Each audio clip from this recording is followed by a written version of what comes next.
Bonjour à tous. Alors aujourd'hui, pour mon partage éthique, je vais vous parler de l'essai A Dream for the Digital Age, donc qui fait partie de la section Sciences et technologies du livre Ethics in the Real World de Peter Singer.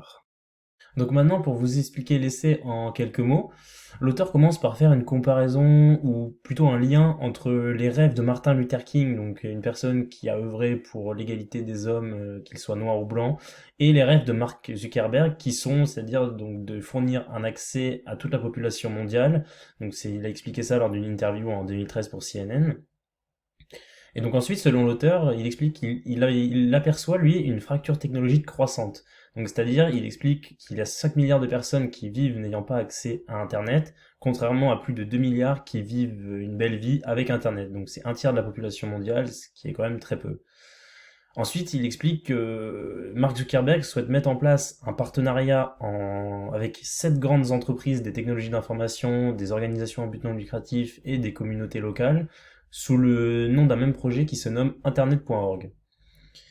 Et ensuite, pour contraster l'idée de Mark Zuckerberg, il met en avant l'idée de Bill Gates, donc le cofondateur de Microsoft, comme quoi la transmission des maladies est quelque chose de plus important que l'accès à Internet. Il pense qu'il faut d'abord régler les soucis de maladies, de propagation de maladies.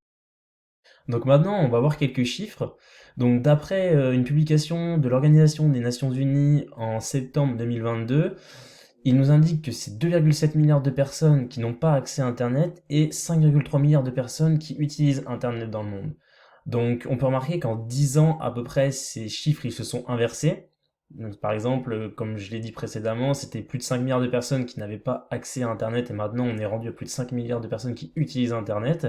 Et on voit qu'au fil des années, ça augmente constamment, c'est-à-dire que par exemple en 2019, juste avant la pandémie, c'est 3,6 milliards de personnes qui n'avaient pas accès à Internet et maintenant on est rendu fin 2022 avec 2,7 milliards. Mais face à cet accès à Internet, on peut remarquer aussi deux difficultés pour que la population mondiale soit entièrement connectée. Donc la première, c'est qu'il y a certaines communautés ou certaines populations qui sont difficiles à atteindre à cause d'un manque de culture numérique ou des barrières culturelles et linguistiques. Et aussi d'établir une connexion stable, donc c'est-à-dire avec une vitesse trop lente ou alors le prix des abonnements est trop cher pour certaines communautés. Donc c'est ça les deux difficultés à faire face.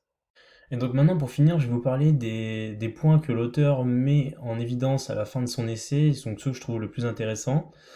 Il met quelques points positifs en avant, comme l'accès à la connaissance. Il explique que c'est un moyen entre les populations les plus aisées et les populations les plus pauvres d'obtenir une assistance accrue de ces populations plus aisées pour les plus pauvres.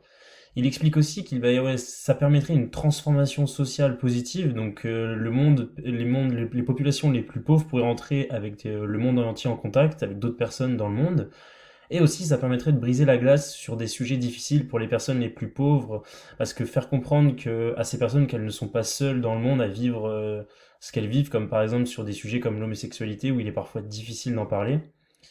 Ensuite, comme point négatif, l'auteur met en évidence les questions de sécurité et d'éthique. Donc, il explique que les escrocs en ligne, ils vont faire face à un public plus naïf, encore plus jeune enfin encore plus jeune dans le sens où ils ne connaîtront pas Internet encore, donc il sera difficile pour eux de juger si c'est correct ou pas ce qui se passe.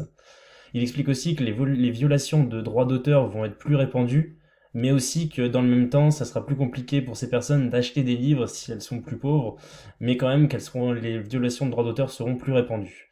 Et enfin, il met en évidence aussi la perte du sentiment d'appartenance aux cultures locales, c'est-à-dire que les attributs spécifiques de chaque communauté vont s'effacer petit à petit avec Internet. Donc voilà, c'est la fin de mon partage éthique, et si vous avez des questions ou des remarques, n'hésitez pas à laisser un petit commentaire. Merci.